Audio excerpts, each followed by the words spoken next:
My go-to genre as a kid was definitely 3D platformers. That's mostly all I played. The Crash games, of course, as well as Spyro, and then if I had my N64 in the mood for that, I'd be playing stuff like Banjo-Kazooie, DK64, or Mario 64. Platformers were just my go-to back whenever I was younger, and even up to now still.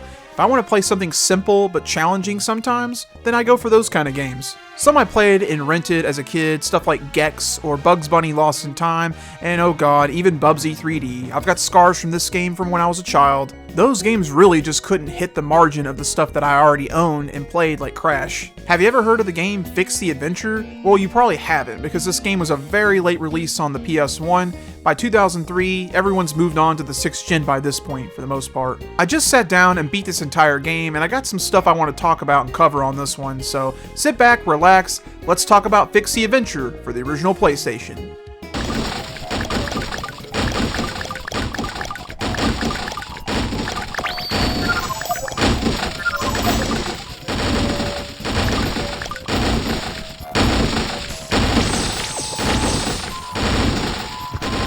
Phix the Adventure was released in 2003 only for the PS1 in North America. It was developed by a company called Agetec and published by Agetec. Agetec, for the most part, has mostly just made games only in Japan for quite a while over the years, but there were some that were localized, especially for you Super Nintendo people out there. They made Kendo Rage, as well as Kokoma Night and Busyland. Both these are not too bad games either. The plot of the game, it takes place on this planet called Magnetica, and the whole world is protected by this thing called a Magnia Stone.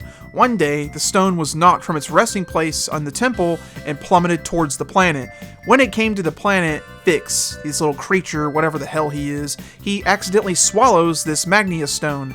Well, his journey is to go to the temple, to the resting place, and to return the Magnet Stone to restore peace to the world. That's another thing. Look at this guy. He is one of the strangest looking platform characters I've ever seen in my life. He looks like a cross between Furby and a rodent, as well as Bakura from Yu-Gi-Oh! With that hair. I mean, it does, kinda. Phix the Adventure, as you probably already know by now, is a 3D platformer, but it does have its own unique control scheme. X is the jump button. You can actually use the DualShock controls too to move if you'd like to, or the D-pad. I think the D-pad is a little bit more precise in this game though. Circle is your magnet projectile. Square, you hold that down and you'll be able to go through magnet force fields. Triangle is switching between magnetic polarities, between positive and negative. L2 displays your map. R2, you can walk slowly. You'll actually have to do this in a couple sections of this game. The whole gimmick with this game is definitely the magnetic polarity. You'll be switching out often based on red or blue. You see a blue enemy, turn to red, and you shoot him. Vice versa, you do no damage. You'll have to do this a lot in this game, and you really got to get used to it. It does take time at first. When you start the game up, you can go to story mode, and it lays out like an arcade kind of deal. You have 5 worlds, 3 levels, and a boss in each world. Pretty standard. Objective is easy, get to the end of the level, just like about other gazillion platformers out there. You'll collect a lot of these crystals that come along the way. Essentially, these are your Wampa Fruit coins in this game. You've got to be the opposite polarity though to obtain them. 100 gets you an extra life. You'll find enemies all the time. They're either blue or red, and like I said earlier, you just got to be the opposite polarity to defeat them with your magnet ball.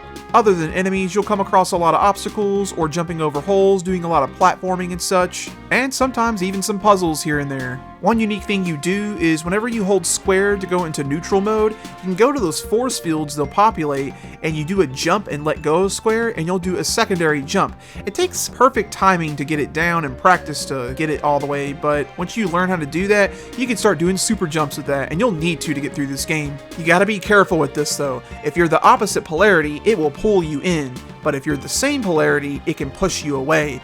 This can drive a lot of people angry because you'll get close to it and it won't pop up until you get close, and it'll just surprise you and you can fall off the level. This happened to me several times, and it feels like you're doing something wrong, but I promise you, you really just gotta learn how this game works.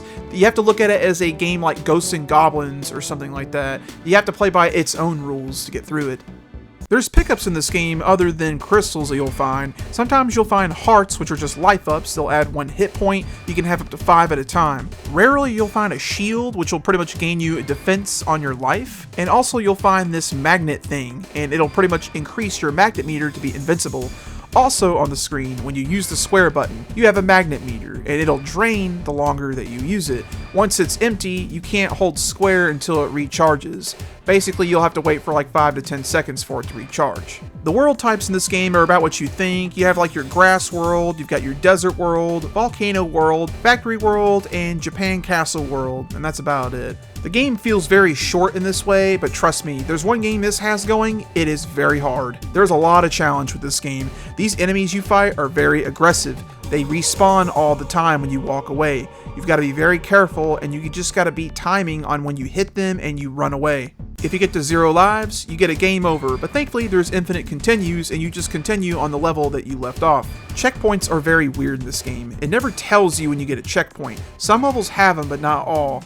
If you die like halfway through the level, then I guess that's a checkpoint. It's unclear. You also can save in between every level, so that's a very nice touch, so if you can't play anymore and you gotta come back later, you can always do that. With the challenge of platforming and fighting enemies on top of that, your viewpoint can sometimes be strange. There's some levels like the beginning, there's trees that just kind of get in your way, and the first boss fight, it's there, not terrible, but it is there. It's just kind of weird sometimes. The first level in this game is not a very good first level. It's actually very challenging for what it looks like because of just how it plays. You gotta learn how to get used to the magnet jump and all that stuff, and the first level doesn't do a good job with that. Each world has a boss, as I mentioned, and they're all unique and different. They all have a completely different outlet on how they fight, and they're not too complicated, but they're pretty fun. The only one I had a problem with was the Medusa boss. I could not figure this freaking boss out. I'm like, how do you kill this thing? It felt impossible, but you can actually hurt its body, so it made it a little easier. Overall, the boss fights in this game are pretty fun. I wasn't too sure how I felt about this game in the first world, but as I kept playing the game, getting better, learning the mechanics, this game actually was quite a bit of fun. I enjoyed how the magnet system worked. It was cool when you learn how to do it, and when you do the jumps, it actually is kind of satisfying. This game's also very challenging, and I kind of liked that because a lot of 3D platformers of this era are kind of easy for the most part, so it was nice to see that as a difference. The music is not too bad, it's fine for what it is, the graphics are kind of cool too. Again though, viewpoint can be a little a nuisance at times, and the difficulty can frustrate you sometimes, but you just gotta have patience. In my own experience, I think Phix the Adventure is definitely worth checking out, especially if you like 3D platformers and you want to see more on the system. This game may not be for everybody though. Some people may not want a challenging game, and they might get irritated with how the magnet system works, and if that's how you feel, then I totally understand. Obviously, the game is trapped on the PS1, it's never been re-released or anything, so in North America, this game costs about $16 complete in box. PAL regions didn't get this game for some reason, not too sure why, but it is in North America for cheap. I wouldn't go as far as saying this is as good as stuff like Crash, Spyro, Rayman 2, or Ape Escape. Nah, it's not that good, but it's definitely better than your average stuff like Floating Runner, Lilo and Stitch, and even Croc in my personal opinion, which I'm sure some of y'all will disagree. I think it hangs out right there with stuff like 40 Winks, Tail Concerto, and the Disney Pixar games. I would say it's in the good category, so definitely give it a look if you're interested. That's about all there is to say about this game. Thanks for stopping by to check out this video. Leave a comment down below if you got anything to say, and I appreciate y'all for watching. Y'all take it easy.